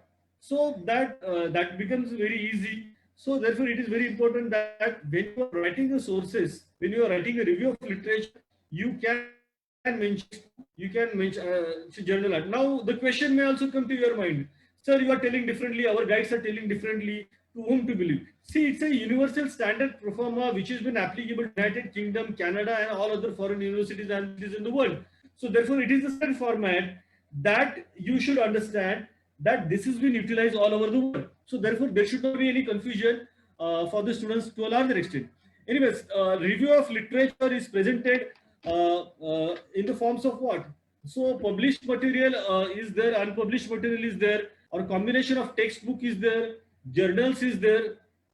So you need to understand that articles are being used, conference papers are being used. You can use the conference proceedings also. You can use the reports, but don't use this popular source. Okay, popular sources. What are the popular sources that you will come to know in the due course of time? Anyways, that's a different issue. So textbook, journals, journal articles, conference papers, reports, case studies, the internet, magazines, features, then the newspaper articles, the various things can be used by the researcher when that particular person is doing the research. Now, when you are trying about the research methodology, it is very important point. So, see, how to write down a dissertation contains all this particular part, that is data collection, that is containing the review of literature, that is containing this research methodology and various other parts that I'm discussing right now. When you are beginning with the research methodology chapter, you should be able to write down the research objectives. See, what exactly I have observed is that many of the students are not writing the research objectives when they are writing the research methodology. They are just writing that I am using descriptive methodology, I'm using this historical methodology, I'm using this analytical methodology, and I'm trying to collect the data from the library, I'm collecting data from the gazettes, and I'm collecting data from the so and so things. So it is happening that the student is writing something which is basically not exactly a research oriented thing that we need to understand. So at this juncture of time, you need to understand that when you are writing a research methodology, first write down the research objective properly. When you are writing the research objectives, then what happens at that juncture of time, you will understand that what methodology you are going to choose. Okay, this chapter is the part. This chapter is that part of the dissertation where you have the. I think light is sufficient. Right? Okay. Justify the reader. Okay. So, if you want to write down a particular thing, if you are doing a case study, the relevant sample size has to be taken. So your research methodology, what is your relevant sample size, you do not know unless and until you discuss with your guide. And to quote what sample size you are using, for that what is required is that this methodology can be explained by you discussing with your guide, and the methodology needs to be taken into proper consideration. This is important point.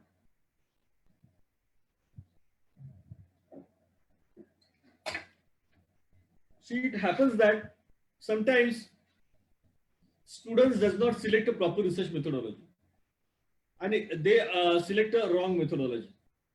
And they select a wrong methodology, and it happens that they are not coming to a conclusion. They are not able to give the suggestions in that particular aspect. For example, if you want to do a survey, then you have to use the survey method. You have to use the interview method. You have to use the questionnaire method. If you do not use the survey method, questionnaire method, or interview method, and you want to find out what are the practical reasons, what is the applicability of that particular scheme on the government, or of that particular act on that particular persons, those who are the stakeholders of that act, then your methodology is wrong. See, you cannot go ahead without you cannot go with, for example, I will just like to say, you cannot talk about online examination or online method of teaching unless and until you do not have the data of the below poverty line people in India. How many families are there in the below poverty line in Maharashtra? The data is absolutely given by the government of Maharashtra, and it is in the public domain. If there are many thousands and lakhs of students are belonging to the below poverty line, then you need to have a survey of that particular region for XYZ in the tribal area or the rural area or the remote area.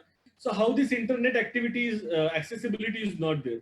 If the internet accessibility is not there, if that student does not have the laptop, if the student does not have the mobile, which is a smart mobile, then how this online education methodology can be given? So for that, you need to have a methodology which is experimental methodology.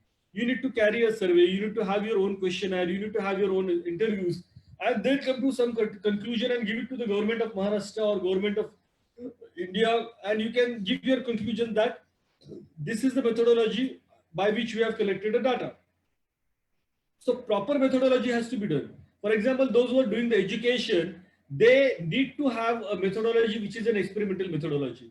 So they need to carry a survey, they need to take the interviews, they need to do a lot of things in due course of time in order to find out what are the different skills that are being utilized, or what is the use of ICT in the schools. So all these things can happen only when you use the proper methodology. When you are writing a history, you cannot go with the interview method, schedule method, and you cannot go with the case study method. For example, for certain subjects. For example, if you are doing on any particular thing. So if you are, for example, for say you are doing on Chhatrapati Shivaji Maharaj, you are doing on Chhatrapati Sambhaji Maharaj or Rajaram Maharaj, you cannot go with the methodology of the interview because the time period schedule, whatever has happened in due course of time. So you have to go with the historical descriptive methodology, or either by critical analytical methodology. You cannot go with the experimental methodology in such cases. So you should be which are applicable to your research. This is a very important point. When sometimes your comparative analytical methodology can be only used when there is a comparative analytical method or comparative analytical thing in your dissertation. For example, pre-independence social conditions, post-independence social conditions in India. So if it is that, so then that you can use with a comparative analytical methodology. But comparative analytical methodology is not applicable all the time. So you should know what are methodologies, about which a separate lecture will be dealt, which will be explaining about the comparative analytical methodology, descriptive methodology, historical methodology, qualitative, inductive, qualitative methodology, quantitative, and then deductive method, inductive method. All these things will explain in that particular juncture of time. I am here to talk about the how to write down the dissertations and what are the key concepts which are there in that. So this important point that you need to understand that. So this as far as my consideration is there, I personally feel that this topic of literature review is absolutely important for any kind of researches. Now, findings and results and data analysis is also there. So what is this findings, research, findings and results and data analysis? That is an important point. So important point is that findings and results and data analysis are the important. See, first point is you collect the data. You cannot write unless and until you collect the data. Many of the students say that, sir, I cannot write a single word also. And I ask them, how many books you have collected? Sir, I have not collected anything. If you have not collected anything, then how can you write? How can you go for the findings? How can you go for the results? And how can you go for the data analysis? So for that purpose, for doing the data, you should have the books now at least. See, I understand in the period of the lockdown, in the period of the COVID, the students cannot go to the library, but internet is accessible. And the books are accessible in the Amazons and various other places. You can place the books, you can place the orders, and you can find out that you can have the e-depository, e-libraries are also there. You can have the access of that. You can ask wherever the centers are there, where these facilities are there, where you can access. If you do not have the data, if you do not write anything, then how you can go with the findings, results, and analysis? Data analysis can be done only when you have a data. This is a very important point. So after you have this data, then only you can go ahead. This is important point that I would like to say. Depending upon the subject area, so you need to collect the data and then you can go for the data analysis, findings and results. Sometimes it happens that the students say that, sir, I have not written anything and I am not understanding anything. It happens because you do not understand because you don't want to understand. Point number one, very clear. You do not understand because you do not want to understand. Point number one. Point number two, you don't understand because your understanding is very poor. That is point number two. And another point is that you have not prioritized in your life about the research.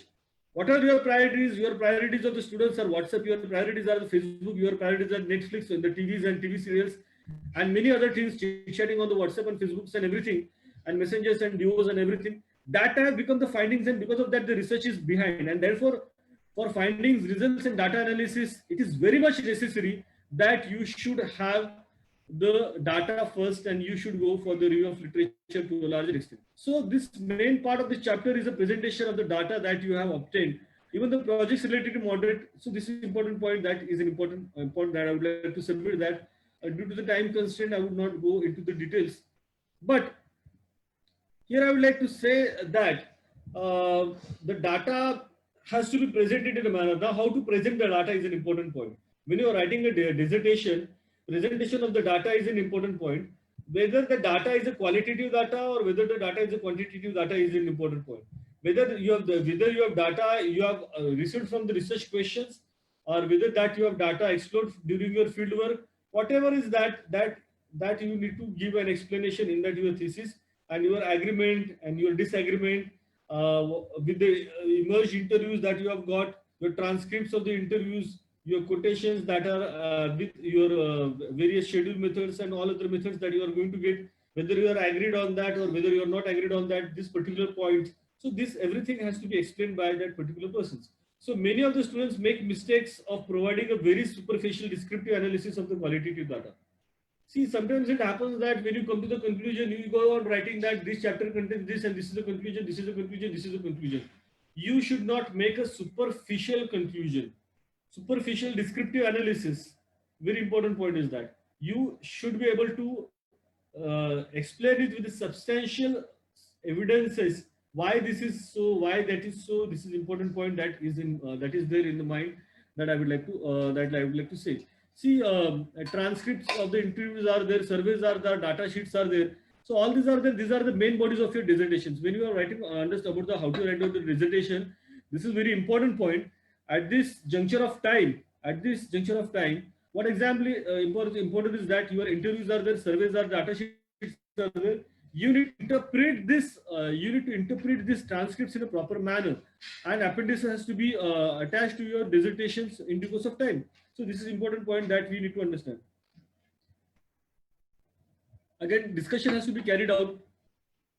Again, discussion has to be carried out regarding the dissertation with your guide, review of your literature, evaluation of the various themes, issues of the frameworks that help you be specific on the research questions. Now the question comes into my mind, and question may be coming into your mind also. And this question is what, sir, our guide does not give us the time. This is very important point. See, your guide does not give you a time, or you do not give your time to the guide, or you do not come according to the convenience of your guide. That is an important point. See, analyze yourself first. Analyze yourself first and try to find out the solutions. You can find out the solutions only when you try to find out the solutions in true manner. Otherwise, what will happen? You will go ahead with the giving the blaming. See, J.F. Kennedy has said at once upon a time. I'm talking about the J.F. Kennedy, that is John F. Kennedy. John F. Kennedy has said once upon a time, what he has said? He has said that we are not here to curse the darkness of the night. We are not here to curse the darkness of the night, but we are here to ensure the brightness of your future. So to ensure the brightness of the future, we need to be very much clear about the discussion part in a dissertation. When you're talking about how to write down the dissertation, the discussion has to also be there with the guide. The discussion also has to be there with your the person who's expertise in that particular field, and you need to talk about that whether you are, what are your research objectives, what is your research review of literature, what are the various themes, what is the framework that you have used, what are the questions, what are the questionnaires that you have got, and what is the analysis that is there, what is the focus attention of the data. You should also be able to give the focus attention now. See, when I did my research project on the Scheduled Caste and Scheduled Tribe Preventions of Atrocities Act, case study of Maharashtra, and I submitted, I'm the first person in the Maharashtra, maybe the first person in India to submit 3,000 pages report. 36 districts, police stations I have covered. I spent huge like anything. I have collected data through the RTI. I have collected the data on the online basis. I've collected the data through some of the legal by approaching the Inspector General of Police for the PCR, and then I was very specific. I was getting a huge number of data, 1,700 cases of the atrocities on the scheduled caste and scheduled tribes in the last 5 years. All the paper cuttings I've collected. Nobody has done such kind of research. But I was very specific. I've made the categories. What categories? For example, rape is there. Then assassination of that person is there. Then next is the grievous hurt is there. Then burning of the houses is there. Then insulting, intimidating that person is there. Then various other 29 different categories I have kept, and then I have analyzed data and I have given to the HRD Ministry. I have given to the Social Justice and Employment Ministry of India. Again, I have come out with some suggestions that in some of the cases, the false cases have been applied on the after applying the SCST Commission that are called as the counter cases. And in some of the cases, the wrong sections have been applied, and because of that, contingency grant is not given and justice is not given to the SCSTs. I have given to the Home Minister. So when you are doing, and the point in contention is that what is the focus attention of your data? This is important point. Your focus attention of your data is what? Your focus attention of your data is something which is very, very relevant to your topic, that is utility. What is your basic crux of your research? That you want to do the research for this purpose, that purpose, that idea should come ahead.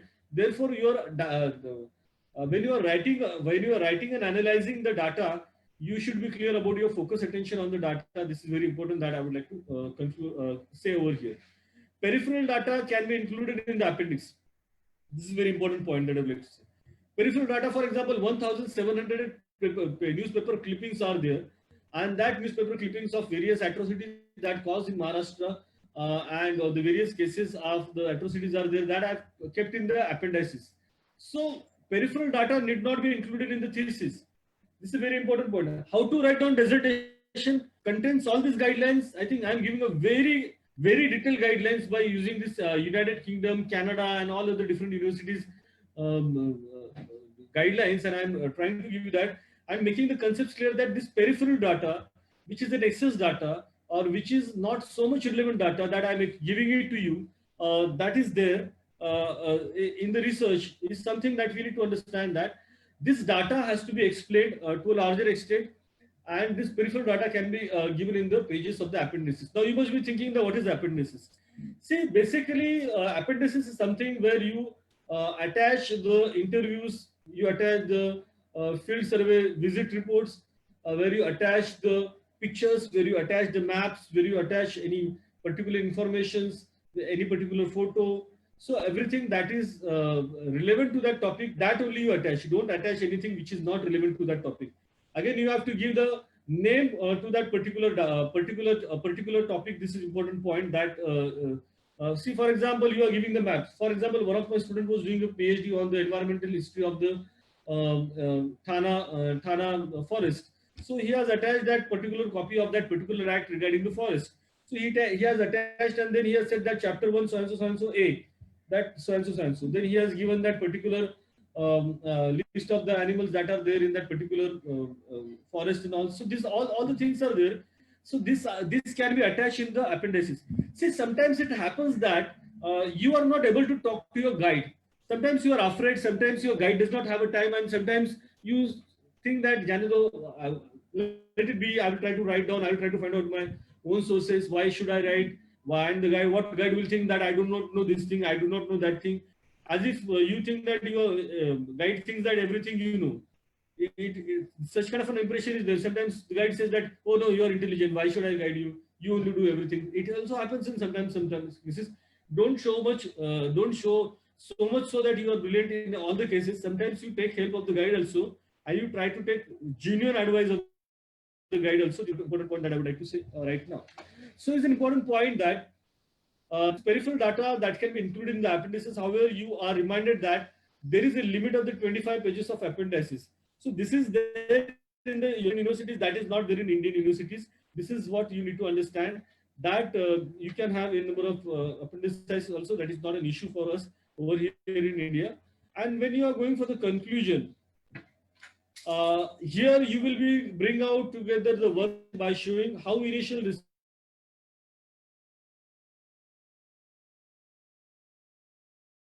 evidences of the reservation. So basically, conclusion is something which is the crux of your research. What research you have done, what questions you wanted to find out, what hypothesis you had in your mind, and what you are what you have presented, and after that, what conclusion you are coming out. This also can be explained by you in the forms of conclusion. This is very important point that you need to understand to a large extent. Now is an important point that conclusion should be short basically, and it should be very focused.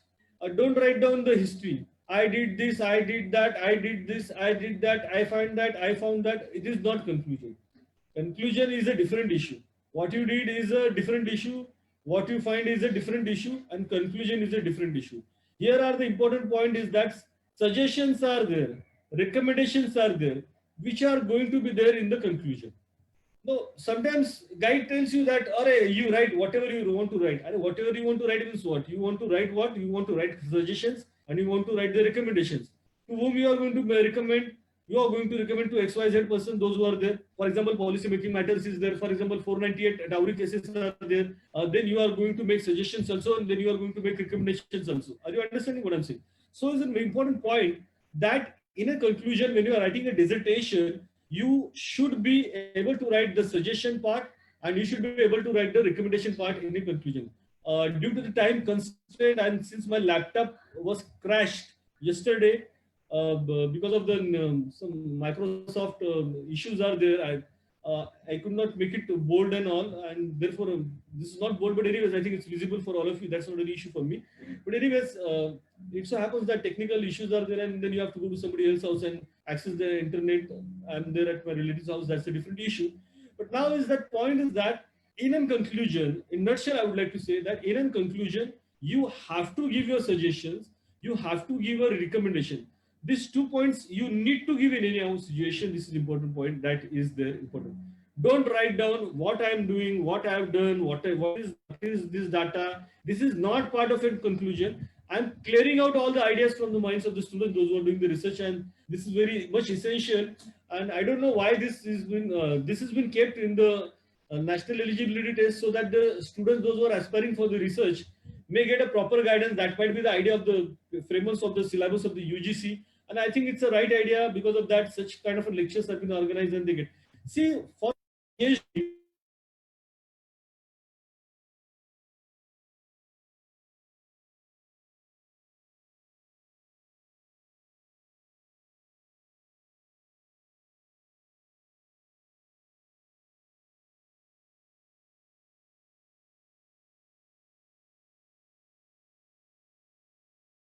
We cannot explain everything in one lecture, but definitely we try to explain whatever is there in the course of time. Then references are there, and then how to write down the references is also important. The Harvard system of references style is there, and many other references styles are there that are there. MLM style is there. So you need to ask your guide. You need to ask your department what methodology they are using. For example, history is using a different methodology to quote the footnotes. To quote the footnotes is a different methodology. To quote the bibliography is a different methodology for the history. It is also different for the sociology. It is also different for the philosophy. It is also different for the geography. So depending upon that particular subject and depending upon that particular university format, they have accepted this layout, this style and writing. So this is very important that you need to understand. So this is something that here in University of Mumbai, what we do is that we kept 1.5 spacing is there. Then again, page site setup is there. See, when you are submitting a dissertation, you should know now what university is expecting from you. What is the paper size of the file? What is the page setup? Whether it is A4, what is the margin setting of the file? What is the page setup of the writing? Whether it is 2.4, 2.54 top at, whether it is 2.54 at the bottom, whether it is left 3.17, right 3.17. What is the gutter? What is the gutter position of the left? What is line specific format? What is paragraph format? What is the intent format? What is the spacing format? Whether it is half spacing, whether it is not single spacing, whether it is double spacing, or whether it is 1.5 spacing, everything has to be cleared. This has to be explained by the guide, and this has to be explained by the research center. Then and then all things can happen. So this is very important that you need to understand that these all the points are there. If you write the thesis without giving the spacing, it will be rejected. Try to understand. If you write the thesis without using this line space, using this line spacing, margin settings, all these things, it will be no use, because you are supposed to rewrite and resubmit, retype, reprint, and resubmit. So this is important point that is there. So in foreign it is different, and it is there. Page numbering is also different. See, how to write on dissertation has a format. Page numbering is different views are there. Sometimes we write in the bottom at the right side, sometimes at the left side. Some some university in the center they are giving. What that university is using, you should know. No, you should go to the department where you are doing the research, and there you should find out a thesis, and you ask the department of that particular head whether this page numbering is right, whether that page number is right, whether footer is right, whether the page numbers have to be inserted, how it has to be. See, in our university, that is in the University of Mumbai, we give the footnotes below only. So in some universities, it's a different matter. Here it is a different matter. So we need to understand that what is the position of page center alignment is there, or site center alignment is there. Formatting, again, the format that is used is the Times Roman in the universities. That is for the, at least for the history, we use the Times Roman format.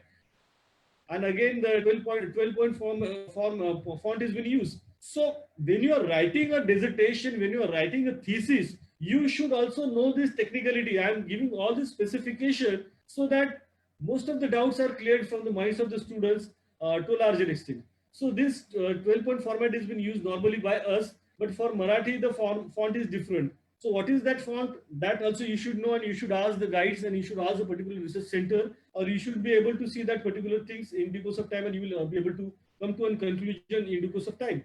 So alignment, format, styles, formatting, all these things are there, which is absolutely necessary and essential for a student to go ahead. See, what happens, once you get registered for PhD and MPhil, you think that we have done a lot. So this is what happening. Achha, my time is over. Okay.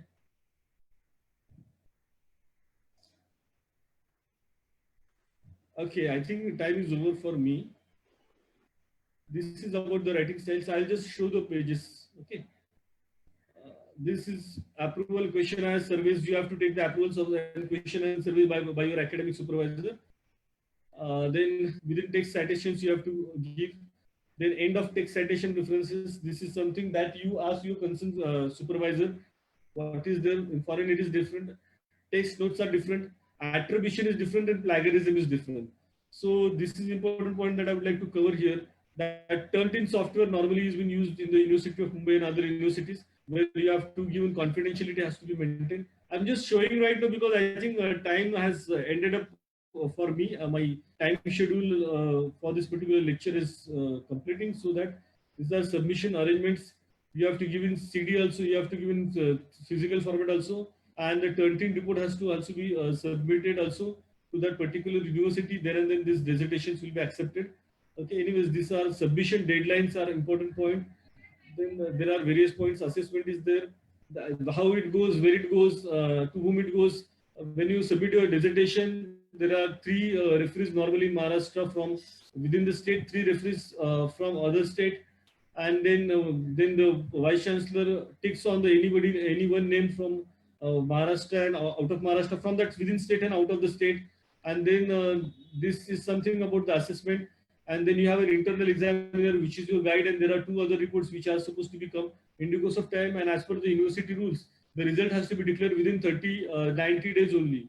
If it exceeds, then you can ask the PhD sections or thesis section that 90 days are over and my result is not been submitted, kindly expedite the procedure. It is a standard format and procedure for all the universities. Don't wait for 1 year. I have faced this difficulty in my life. I have to wait for 1 year throughout the time, and it has got too much of politics in my life I've faced. So it should not happen with you. So there is an important point. It may be that the guide may ask you to go for the resubmission. I think you should not go for that, because if there are major deficiencies, then the thesis has been asked to send for the resubmission. So there are many types of dissertations are there, word counts are there, many other things are there. Translations problems issues are there, references are there, supervisions issues are there, various issues are there, key trends are there, conclusions of literature reviews are there. So many things are there that are supposed to be discussed. Qualitative methodology, I think this part is over.